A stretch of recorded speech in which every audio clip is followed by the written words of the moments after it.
इससे पहले ना किसी ने सुनी, ना किसी ने देखी इतनी सटीक भविष्यवाणी। चाल चक्र। नमस्कार, बहुत स्वागत है आपका। आप देख रहे हैं चाल चक्र और मैं हूं आपके साथ शैलेंद्र पांडे। आज ज्येष्ठ शुक्ल पक्ष की पूर्णिमा तिथि है और पूर्णिमा की रात बड़ी महत्वपूर्ण होती है, बहुत इंपॉर्टेंट होती है। और जब आप पूर्णिमा की रात्रि को विशेष प्रयोग करते हैं तो आपके जीवन की बहुत सारी कामनाएं पूरी हो जाती हैं। आज आपको यही बताएंगे कि आज यानी पूर्णिमा की रात्रि को आप क्या महाप्रयोग करें जिससे आपको लाभ हो सके। चाल चक्र में क्या खास है, चलिए बताते हैं आप। चाल चक्र में आज बात करेंगे पूर्णिमा के महाप्रयोगों के बारे में। स्नान, दान और ध्यान से इस पूर्णिमा पर कैसे लाभ होगा, किस तरह से जीवन की तमाम समस्याएं, खासतौर से मानसिक समस्याएं दूर होंगी, ये भी आपको बताएंगे। इसके अलावा आपके राशियों की सटीक भविष्यवाणी होगी और आप जान पाएंगे कि आज का शुभ पहर क्या है। तो आज हम बात करेंगे महापूर्णिमा के महा उपायों के बारे में और आपको बताएंगे कि पूर्णिमा तिथि इतनी ज्यादा महत्वपूर्ण क्यों है। सबसे पहले आज का पंचांग। आज तिथि है ज्येष्ठ शुक्ल पक्ष की पूर्णिमा। नक्षत्र है मूल। चंद्रमा धनु राशि में संचरण कर रहे हैं। राहुकाल का समय दोपहर के 1:30 से तकरीबन 3 बजे तक। दक्षिण दिशा की तरफ आज यात्रा करने की मनाही है, लेकिन अगर यात्रा करना जरूरी है, मजबूरी है आपके लिए, तो जरा सी पीली सरसों खाकर और भगवान का स्मरण करके यात्रा करेंगे तो मुश्किल से बचे रहेंगे। पूर्णिमा के महाप्रयोग आपको बताएं, उसके पहले आपको बताते हैं कि पूर्णिमा तिथि का महत्व क्या है। देखिए, पूर्णिमा का मतलब चंद्रमा की पूर्णता से होता है। चंद्रमा 15 दिन घटता है, घटते घटते घटते घटते अमावस्या पर गायब हो जाता है और फिर अमावस्या के बाद बढ़ता है और बढ़ते बढ़ते पूर्णिमा पर पूर्ण हो जाता है। तो ये जो पूर्णिमा तिथि है, इसके पीछे की जो ताकत है वो दरअसल चंद्रमा है। चंद्रमा के पूर्ण होने की बात इसमें की जाती है। पूर्णिमा तिथि पूर्णत्व की तिथि मानी जाती है क्योंकि इस दिन चंद्रमा संपूर्ण हो जाता है। इस तिथि को चंद्रमा संपूर्ण होता है, पूरा हो जाता है बिल्कुल, और सूर्य और चंद्रमा समसप्तक हो जाते हैं, बिल्कुल आमने सामने आ जाते हैं। देखिए, ये जो पृथ्वी पर जीवन का संचालन है ना, ये सूर्य और चंद्रमा के भरोसे ही चल रहा है। पृथ्वी भी सूर्य का ही एक हिस्सा रही है किसी समय में, और चंद्रमा को जो रोशनी मिल रही है वो सूर्य की वजह से मिल रही है। तो सूर्य और चंद्रमा एक दूसरे के समसप्तक होते हैं, यानी सन और मून का एक विशेष रिलेशन बन जाता है। इस रिलेशन की वजह से ये पूर्णिमा तिथि इंपॉर्टेंट हो जाती है, क्योंकि इस दिन सन और मून का रिलेशन होता है। और आप ये जानते होंगे कि सूर्य और चंद्रमा हमारे जीवन पर, हमारे पृथ्वी पर सबसे ज्यादा असर डालते हैं। तो चाहे वो अमावस्या की तिथि हो जब सूर्य चंद्रमा बिल्कुल साथ में होते हैं, या वो पूर्णिमा की तिथि हो, अपने आप में बहुत इंपॉर्टेंट हो जाती है। लेकिन पूर्णिमा की तिथि और भी ज्यादा इंपॉर्टेंट है क्योंकि इस तिथि पर जल में और वातावरण में विशेष ऊर्जा आ जाती है और चंद्रमा का प्रभाव जल तत्व में मजबूती से दिखाई देता है। अब हमारा शरीर 70% जल से बना हुआ है, तो हमारे जीवन को 70% चंद्रमा प्रभावित करना शुरू कर देता है। या जो पृथ्वी है उस पर 2/3 जल है, तो उस 2/3 जल को भी चंद्रमा प्रभावित करना शुरू कर देता है। इसीलिए जल में और वातावरण में पूर्णिमा के दिन विशेष ऊर्जा आ जाती है। हर तिथि के कोई ना कोई स्वामी होते हैं और पूर्णिमा तिथि के जो स्वामी हैं उसे चंद्रमा कहते हैं। चंद्रमा पूर्णिमा तिथि के स्वामी हैं, इसीलिए चंद्रमा की पूजा करके आप पूर्णिमा पर हर तरह की मानसिक समस्याओं से मुक्ति पा सकते हैं। लेकिन उसका एक सिस्टम है, एक तरीका है। उस तरीके से अगर आप चंद्रमा की पूजा करें तो हर तरह की मानसिक समस्या से आपको मुक्ति मिल सकती है। इस दिन स्नान करना, दान करना और ध्यान करना विशेष फलदायी होता है, विशेष महत्वपूर्ण होता है। अगर आप पूर्णिमा के दिन स्नान करें, ध्यान करें और दान करें तो इससे विशेष तरह के फायदे प्राप्त होते हैं। पूर्णिमा के दिन सत्यनारायण भगवान की कथा सुनी जाती है, या ज्यादातर लोग पूर्णिमा के दिन भगवान शिव की उपासना करते हैं, क्योंकि चंद्रमा के पीछे जो ताकत है वो भगवान शिव की मानी जाती है। इसलिए भगवान शिव या सत्यनारायण भगवान की कथा सुनी जाती है पूर्णिमा के दिन।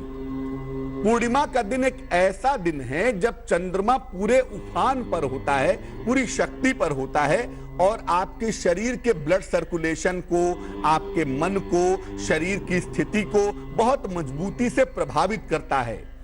इसीलिए पूर्णिमा के दिन, हर पूर्णिमा पर कोई ना कोई पर्व त्योहार हमारी परंपरा में मनाया जाता है, ताकि हम चंद्रमा की पूरी ताकत को एब्जॉर्व कर सकें, चंद्रमा की पूरी ताकत को पा सकें।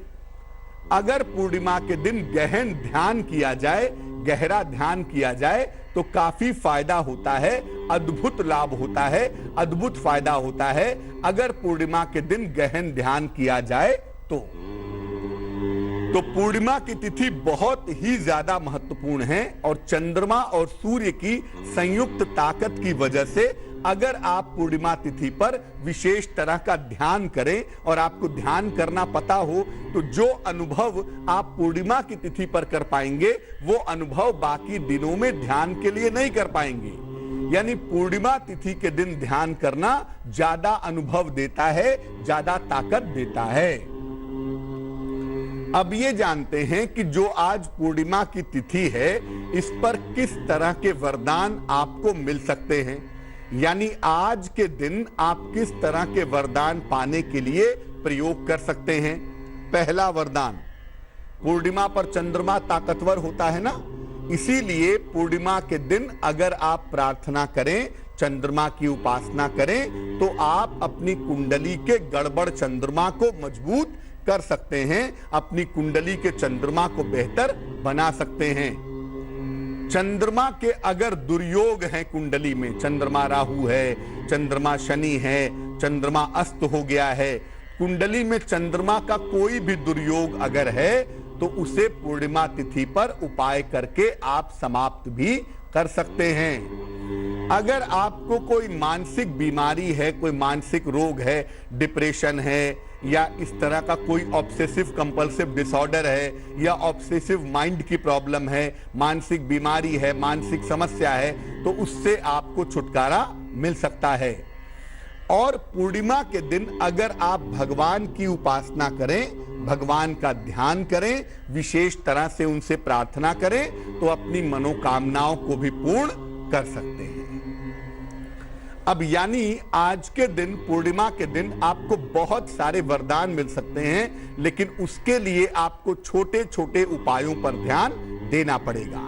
सबसे पहला प्रयोग जो आप कर सकते हैं वो है चंद्रमा को मजबूत करने का प्रयोग। अगर आपकी कुंडली में चंद्रमा कमजोर है और चंद्रमा की वजह से आपको दिक्कत हो रही है, आप चंद्रमा को बेहतर करना चाहते हैं, तो क्या करेंगे?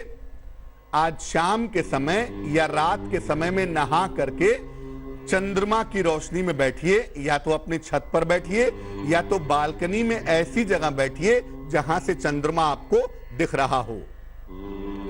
सफेद वस्त्र पहन लें तो बहुत अच्छा होगा, नहीं तो साफ धुले हुए कपड़े पहन करके चंद्रमा की रोशनी में बैठें और मोती की माला एक ले लें। अगर मोती की माला नहीं है तो रुद्राक्ष की माला ले लें। मोती की माला से चंद्रमा के मंत्र का 11 माला जप करें। 108 गुणे 11 बार मोती की माला से या रुद्राक्ष की माला से चंद्रमा के मंत्र का जप करें। मंत्र होगा, देखिए स्क्रीन पर, मंत्र है ओम श्रांग श्रीं श्रौं सह चंद्रमसे नमः। ओम श्रांग श्रीं श्रौं सह चंद्रमसे नमः। इस मंत्र का आपको कम से कम 3 माला जप करना है। और जब मंत्र जप लें तो इसके बाद चंद्रदेव को प्रणाम करें कि चंद्रमा की कृपा से आपकी कुंडली का, आपके जीवन का जो कमजोर चंद्रमा है वो बेहतर हो जाए। और ये प्रयोग आप हर पूर्णिमा की रात को करिए। महीने में एक बार फुल मून होता है ना, महीने में एक बार पूर्णिमा होती है। हर पूर्णिमा की रात को ये प्रयोग करिए। आपकी कुंडली में जो कमजोर चंद्रमा है, जो गड़बड़ चंद्रमा है, वो बेहतर होना शुरू हो जाएगा। अब मान लिया कुंडली में चंद्रमा का कोई दुर्योग है, चंद्रमा शनि के साथ है, चंद्रमा राहु के साथ है, चंद्रमा केतु के साथ है, और चंद्रमा की वजह से आप किसी मुश्किल में हैं, तो चंद्रमा के दुर्योग को, चंद्रमा के बुरे योग को समाप्त करने के लिए क्या करेंगे? आज चंद्रमा की रोशनी में आपको बैठना है। नहा करके, स्वच्छ वस्त्र पहन करके छत पर बैठें या बालकनी में बैठें, लेकिन चंद्रमा की रोशनी में आपको बैठना है। पहले आप नमः शिवाय का 108 बार जप करें। नमः शिवाय, नमः शिवाय, ये मंत्र 108 बार जपें। और इसके बाद चंद्रमा का एक विशेष मंत्र है, ये विशेष मंत्र 3 माला 108 गुणे 3 बार जपेंगे। मंत्र क्या होगा वो नोट करिए स्क्रीन पर। मंत्र है ओम रोहिणीशः सुधा मूर्ति सुधा गात्र सुधाशन विषम स्थान संभूताम पीड़ाम हरतु मे विधु। विधु कहते हैं चंद्रमा को। फिर से नोट करें। ओम रोहिणीशः सुधा मूर्ति सुधा गात्र सुधाशन विषम स्थान संभूताम पीड़ाम हरतु मे विधु। यानी हे चंद्रदेव, जो मेरी कुंडली के विषम स्थान में हैं, जो मेरी कुंडली के नकारात्मक स्थान में हैं, कृपा करके मेरी पीड़ा को दूर करिए। इसमें यह प्रार्थना की गई है। और इसके बाद चंद्रमा के दुर्योगों को शांत हो जाने की हाथ जोड़ करके प्रार्थना करें, आपको लाभ होगा। अब अगर आप मानसिक बीमारियों से परेशान हैं, कोई साइकोलॉजिकल दवाई चल रही है, कोई डिप्रेशन के शिकार हैं, तो मानसिक बीमारियों को दूर करने के लिए क्या करेंगे? अगर हो सके तो हर महीने में जो पूर्णिमा पड़ती है उसका उपवास रखिए। जल और फल का सेवन करके केवल आप रहिए। जल, फल और दूध आदि पीजिए, अनाज मत खाइए। रात में जब चंद्रमा निकल जाते हैं आकाश में, तो चंद्रमा को जल अर्पित कीजिए, चंद्रमा को अर्घ दीजिए। और इसके बाद चंद्रमा के सामने बैठकर ही नमः शिवाय, नमः शिवाय, इस मंत्र का जितना ज्यादा से ज्यादा आप जप कर सकें, उतना ही ज्यादा आपके लिए बेहतर होगा। और ये प्रक्रिया आप लंबे समय तक करते रहें। ये प्रक्रिया कम से कम हर महीने की पूर्णिमा के दिन आप करते रहें, तो मानसिक बाधाओं से आपको मुक्ति मिलेगी। अब अगर आप चाहते हैं कि ईश्वर की करुणा मिले, ईश्वर की कृपा मिले, तो उसके लिए क्या करेंगे? उसके लिए पूर्णिमा की रात को चंद्रमा की रोशनी में बैठिए। देखिए, पूर्णिमा की रात ही इंपॉर्टेंट होती है और उसमें भी चंद्रमा की रोशनी ही इंपॉर्टेंट होती है। तो पूर्णिमा की रात को चंद्रमा की रोशनी में बैठें, गहन ध्यान करने का प्रयास करें, गंभीर ध्यान करें। और अगर ध्यान नहीं करना जानते तो भगवान शिव का ध्यान करें, जितने देर तक आप कर सकें। और जब ध्यान पूर्ण हो जाए तो हाथ जोड़ करके अपने ध्यान के गुरु को याद करके या भगवान शिव को याद करके उनसे कृपा पाने की प्रार्थना करें। आपके ऊपर ईश्वर की कृपा होगी और इस कृपा की वजह से आपकी मनोकामनाएं पूर्ण होंगी। तो पूर्णिमा की रात बहुत ही ज्यादा इंपॉर्टेंट है और पूर्णिमा की रात को समझ करके अगर आप इसका प्रयोग करें तो आपको लाभ होगा। अब हम बात करेंगे आपके राशियों की, आज का दिन कैसा जाने की संभावना बनती है। लेकिन उसके पहले स्वस्थ रहने के सरल उपाय, निरोगी भव। अगर आप बहुत शराब पीते हैं और शराब छोड़ना चाहते हैं तो कांच का गिलास ले लें, आधे गिलास में साफ पानी ले लें और आधे गिलास में अजवाइन का पानी मिलाएं। अजवाइन को रात भर भिगा लें, उसका पानी बन जाएगा। आधा गिलास पानी और आधा गिलास अजवाइन का पानी इसको मिला लें। दिन भर में 1 से 2 बार पिए, खास तौर से जब नशे की तलब लगती है तब। ऐसा करने से धीरे धीरे आपके मन में अगर इच्छा होगी और आप ये उपाय करेंगे तो शराब जल्दी से जल्दी आपकी छूट जाएगी। चलिए राशियों के सिलसिले की शुरुआत करते हैं। सबसे पहले मेष राशि। मेष राशि, नौकरी में सुधार होगा, नई जिम्मेदारियों का योग है, आकस्मिक यात्रा के योग भी दिखाई दे रहे हैं। शुभ रंग गुलाबी और भाग्य होगा 75%। वृष राशि, स्वास्थ्य का ध्यान रखें, अनावश्यक बातों पर तनाव ना पालें और केले का अगर आप दान करें तो आपके लिए दिन बेहतर होगा। शुभ रंग आसमानी और भाग्य होगा 60%। मिथुन राशि, विवाह और प्रेम के मामले आपके हल होंगे। नौकरी और जीवन में आपको नए अवसर मिलेंगे, लेकिन दूसरे के भरोसे काम मत छोड़िएगा वरना फंसेंगे आप। शुभ रंग हरा और भाग्य होगा 70%। कर्क राशि, करियर में बदलाव के योग हैं, व्यस्तता थोड़ी बढ़ी रहेगी, संयम बनाए रखें तो बहुत अच्छा होगा। शुभ रंग सुनहरा और भाग्य होगा 65%। सिंह राशि, किसी समस्या का हल निकलेगा, नौकरी का तमाम तनाव आपका दूर होगा, संतान की शुभ सूचना आपको प्राप्त होगी। शुभ रंग सफेद और भाग्य होगा 75%। कन्या राशि, रिश्तों में समस्या हो सकती है, काम का तनाव भी दिखाई दे रहा है। भगवान को पीले फूल अर्पित करें ताकि आपका दिन बेहतर हो। शुभ रंग पीला और भाग्य होगा 60%। तुला राशि, छोटी यात्रा की संभावना बनती है, घर में कुछ कंस्ट्रक्शन आप करा सकते हैं, धन का खर्च बढ़ा हुआ दिख रहा है। शुभ रंग बैगनी और भाग्य होगा 70%। वृश्चिक राशि, कोई बड़ी रुकावट आपकी दूर हो जाएगी, करियर में सुधार होगा, मान सम्मान की प्राप्ति होगी। शुभ रंग क्रीम और भाग्य होगा 80%। धनु राशि, काम में व्यस्त रहेंगे, करियर में सुधार होगा, धन लाभ आपका होता चला जाएगा। शुभ रंग नीला और भाग्य होगा 90%।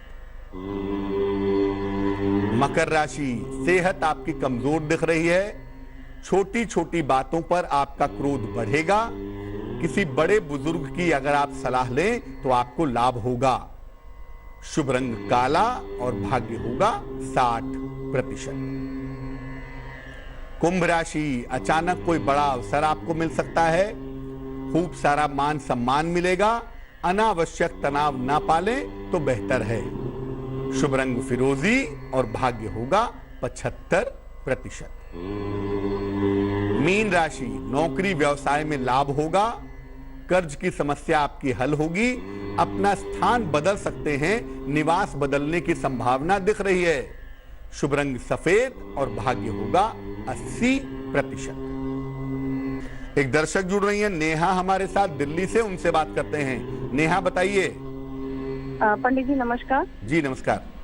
पंडित जी, मेरे हस्बैंड का डेट ऑफ बर्थ है 20 जून 1976। समय है पंडित जी 2 AM। कहाँ पे जन्म हुआ है? दिल्ली का है पंडित जी। पूछिए क्या सवाल है? पंडित जी, इनके कैरियर के बारे में मैं जानना चाहती हूँ। पिछले कई सालों से इनके पास कोई भी एक नौकरी नहीं है, स्थायी नौकरी नहीं है, अभी भी ये फ्रीलांसिंग का काम कर रहे हैं। तो आगे किस तरीके का भविष्य और इनका सेहत रहेगा, मेरे को वो जानना है। गुस्सा भी बहुत है, हर बात पे चिड़चिड़ बस। देखो, जो कुंडली आपके पतिदेव की हमारे पास बनती है, ये मेष लग्न की कुंडली है और राशि बनती है मीन। भाग्याधिपति बृहस्पति स्वयं लग्न में बैठा हुआ है। एक बात तो निश्चित है कि जीवन चलेगा, इतनी उतार चढ़ाव थोड़े बहुत भले ही आते रहें, लेकिन जीवन में कोई बहुत बड़ी मुश्किल नहीं आएगी। आपके पति के साथ मुश्किलें इसलिए आ रही हैं क्योंकि एक तो रात का जन्म है, नाइट बॉर्न है, और दूसरा जो सूर्य है वो कमजोर दिखाई दे रहा है। अगर सूर्य को प्रबल किया जाए तो आने वाले वक्त में स्थायी नौकरी पाएंगे और स्थायी नौकरी करेंगे, क्योंकि फ्रीलांसिंग के काम में परमानेंसी आने की संभावना यहां पर दिख नहीं पा रही है। एक इनको माणिक्य पहना दीजिए, रूबी नाम का रत्न, वजन में 6 से 8 रत्ती, तांबे या सोने की अंगूठी में, सीधे हाथ की दाहिने हाथ की अनामिका उंगली में, रविवार की प्रातः पहनाने से लाभ होगा। और अगर ये खुद करें तो बढ़िया है, नहीं तो आप इनकी पत्नी हैं, रोज शाम को इनके लिए ओम शं शनैश्चराय नमः, ओम शं शनैश्चराय नमः इस मंत्र का 108 बार जप करें तो निश्चित रूप से लाभ होगा। साक्षी जुड़ रही है हमारे साथ पुणे से, साक्षी से बात करते हैं। बताइए साक्षी। हाँ जी पंडित जी नमस्कार। जी नमस्कार। मैं जन्म की तारीख 7 जुलाई 1998। समय बताइए। 1998। समय 7 सुबह के 7:10। कहाँ पे जन्म हुआ है? 7:30। कहाँ पे जन्म हुआ है? पूना। पूछिए सवाल क्या है? शादी कब तक होगी और करियर कैसा रहेगा? देखो साक्षी, विवाह होने में तो अभी आपके काफी समय दिखाई दे रहा है। विवाह कम से कम उम्र के 24 वर्ष पूरे करने के बाद होगा, और अभी आपकी जो कुल उम्र है वो 20 साल के तकरीबन दिखाई दे रही है। तो कुंडली कहती है कि जब आप 24 साल पूरा कर लेंगी उसके बाद ही शादी होने की संभावना बनती है। मैनेजमेंट के क्षेत्र में, शिक्षा के क्षेत्र में या चिकित्सा जैसे क्षेत्र में कोई नौकरी आप करेंगी और उसमें बेहतर करियर बनाएंगी, इस बात की संभावना दिख पा रही है। स्वास्थ्य बेहतर करने की आपकी जरूरत है। कर्क लग्न है, वृश्चिक राशि है, चंद्रमा कमजोर भी है और पापाक्रांत भी है। तो ऐसी दशा में एक मोती बनवा करके 10-12 रत्ती की मोती चांदी की अंगूठी में, दाहिने हाथ की सबसे छोटी उंगली में सोमवार की रात को पहनिए, आपको लाभ होगा। चलिए अब खोलते हैं भाग्य का दरवाजा और निकालते हैं उपाय। सड़क पर जा रहे हैं, कहीं जमीन पर कोई लोहे का टुकड़ा गिरा हुआ मिल जाए, कील मिल जाए, लोहे का सिक्का मिल जाए तो उसे घर ले आइए। इसे साफ करके सरसों के तेल की कटोरी में या सरसों के तेल के दिए में रख दीजिए। इससे कारोबार आपका बेहतर होगा और रोजगार में भी आपके सुधार होगा। एक दर्शक जुड़ रही हैं, दिल्ली से रेखा हैं हमारे साथ, उनसे बात करते हैं। बताइए रेखा। पंडित जी नमस्ते। जी नमस्कार। मेरा डेट ऑफ बर्थ है 16 मार्च 1985। समय है 12:05 AM रात के, दिल्ली। कहाँ पे? दिल्ली। जी मुझे ये पूछना है कि मेरा करियर कैसा रहेगा और प्लस मेरी हेल्थ कैसी रहेगी, और अगर मैं फ्यूचर में कोई बिजनेस करना चाहूँ तो मुझे कौन सा करना चाहिए? देखो, सबसे पहले बता दूं कि करियर को लेकर के कहीं कोई समस्या नहीं है। करियर की स्थितियां ठीक हैं और करियर में अपने हिसाब से डेवलपमेंट होता रहेगा। करियर में कोई प्रॉब्लम नहीं दिखाई देती। लेकिन इस समय 6 सितंबर तक आपके स्वास्थ्य की स्थितियां बेहतर नहीं हैं। अपनी हड्डियों का ध्यान रखें, कोई चोट चपेट ना लग जाए, इसका ध्यान रखें और सेहत का बहुत ध्यान रखेंगी। 6 सितंबर तक आपको स्वास्थ्य के मामले में लापरवाही नहीं करनी है। वैसे तो ये कुंडली नौकरी वाली है, लेकिन अगर भविष्य में हम व्यापार की बात करें तो ऐसी कुंडली में शिक्षा संबंधी व्यापार, एजुकेशन संबंधी काम, फूड से संबंधित काम या पानी से संबंधित काम करना आपके लिए बेहतर होगा। और अगर कोई व्यवसाय आपको करना भी है तो उसके बारे में 2022 के जनवरी के बाद अगर आप जाएं तो आपको व्यापार में सफलता मिलेगी। स्वास्थ्य को बेहतर करने के लिए, कुंडली के परिणाम को ठीक करने के लिए एक मोती नाम का रत्न, वजन में 10 से 12 रत्ती, चांदी की अंगूठी में, दाहिने हाथ की सबसे छोटी उंगली में, सोमवार की रात्रि को अगर आप धारण करें तो आपको लाभ होगा। एक दर्शक जुड़ रही हैं हमारे साथ हिसार से, उनसे बात करते हैं। बताइए। हाँ जी नमस्कार जी। जी नमस्कार। हाँ, मेरी बेटी है 1979 की है। तारीख और महीना बताइए। हाँ, 12वां महीना, 11 तारीख 6:15 बजे सुबह। कहाँ पे जन्म हुआ है? हाँसी में, हरियाणा। पूछिए सवाल क्या है। बेटी की शादी में एक बार होके टूट गया, अब 6-7 साल हो गए। 1911 में शादी हुई थी उसकी, तो टूट गया। उसके बाद दोबारा रिश्ता बन नहीं रहा। कैसा रिश्ता चाहिए? अच्छा रिश्ता चाहिए हमारे को। कैसे, क्या उपाय करना चाहिए हमारे को? देखिए, पहली बात तो ये है कि बेटी की कुंडली में दूसरे विवाह का योग इस साल के आखिरी में बनता हुआ दिखाई दे रहा है। ऐसा लगता है कि इस साल के अंत में आपकी बेटी की दूसरी शादी होगी और अपने घर के बहुत दूर नहीं होगी, घर के आसपास कहीं निकट होने की संभावना ज्यादा इस कुंडली में बन पा रही है, पहली बात। दूसरी बात यह है कि दूसरा विवाह इनका सुखी होगा, उसमें चिंता करने की जरूरत नहीं है। लेकिन चूंकि इनका बृहस्पति कमजोर है, इसलिए इनको दिक्कतें परेशान कर रही हैं। एक तो अपनी बेटी को कहिए कि बृहस्पतिवार का व्रत रखें, उनके लिए बहुत अच्छा होगा। और रोज सुबह 108 बार ओम ब्रिम बृहस्पतये नमः, ओम ब्रिम बृहस्पतये नमः, इस मंत्र का रोज सवेरे 108 बार जप करें तो इनको लाभ होगा। अब जान लेते हैं आज का महत्वपूर्ण समय शुभ पहर में। आज का शुभ पहर होगा शाम को 6 बजे से 7:30 के बीच में। इस समय में भगवान शिव को सफेद फूल अर्पित करें। अगर कोई मानसिक समस्या है, कोई मानसिक दिक्कत है तो उसका निवारण होगा, लेकिन करेंगे शुभ पहर में ही, और वो समय होगा शाम को 6 बजे से 7:30 के बीच में। तो आज के लिए चाल चक्र में बस इतना ही। लेटेस्ट खबरों के लिए यूं ही देखते रहिए तेज, और इस वीडियो के पसंद आने पर लाइक, शेयर एंड सब्सक्राइब करना ना भूलें।